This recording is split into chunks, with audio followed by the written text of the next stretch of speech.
ઉપલેટા તાલુકા સહકારી ખરીદ વેચાણ સંઘની 58મી વાર્ષિક સાધારણ સભા યોજાઈ। ઉપલેટા તાલુકા ખરીદ વેચાણ સંઘની 58મી સાધારણ સભા પટેલ સમાજ ખાતે સવારે 10 વાગે મળેલ, જેમાં શહેર અને તાલુકાના આગેવાનો, સહકારી મંડળીના પ્રમુખો વગેરે મોટી સંખ્યામાં ઉપસ્થિત રહ્યા હતા। આ કાર્યક્રમની શરૂઆતમાં ઉપસ્થિત મહેમાનોનું ફૂલહારથી સ્વાગત કરવામાં આવ્યું હતું। આ પ્રસંગે સંઘના પ્રમુખ ગોપાલભાઈ સખિયાએ વાર્ષિક અહેવાલ રજૂ કરી મહેમાનોનું સ્વાગત કર્યું હતું। આ પ્રસંગે જિલ્લા બેંકના ચેરમેન અને ધારાસભ્ય જયેશભાઈ રાદડિયાએ પ્રેરક ઉપસ્થિતિ સાથે જરૂરી માર્ગદર્શન આપ્યું હતું। તેમજ આ પ્રસંગે નરસિંહભાઈ મુંગલપરા, રવિભાઈ માંકડિયા, વર્ષાબેન ગજેરા, હીરાલાલ ઠુમર, છગનભાઈ સોજિત્રાએ પણ પ્રાસંગિક પ્રવચનો કર્યા હતા।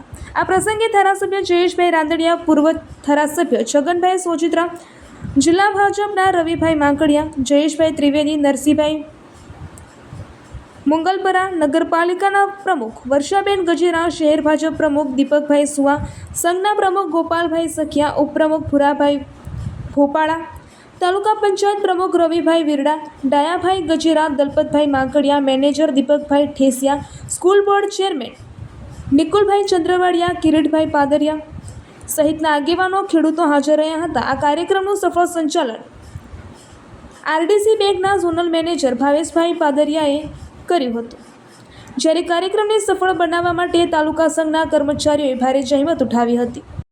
હું હરિભાઈ ઠુમર આજરોજ ઉપલેટા લેવા પટેલ સમાજ ખાતે ઉપલેટા તાલુકા ખરીદ વેચાણ સંઘની સાધારણ સભા મળી હતી।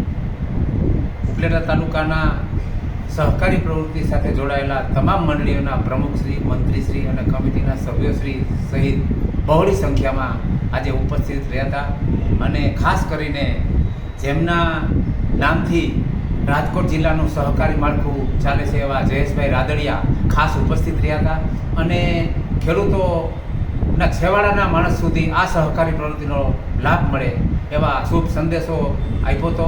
અને આજની સાધારણ સભામાં ઉપલેટા તાલુકા ખરીદ વેચાણ સંઘે 9 લાખ જેવો માતબાર નફો કરી અને 15% જેવું ડિવિડન્ડ જાહેર કર્યું છે, ત્યારે ગોપાલભાઈ સખિયા અને એની સમગ્ર ટીમને હું ખૂબ ખૂબ અભિનંદન આપું છું। જય સહકાર।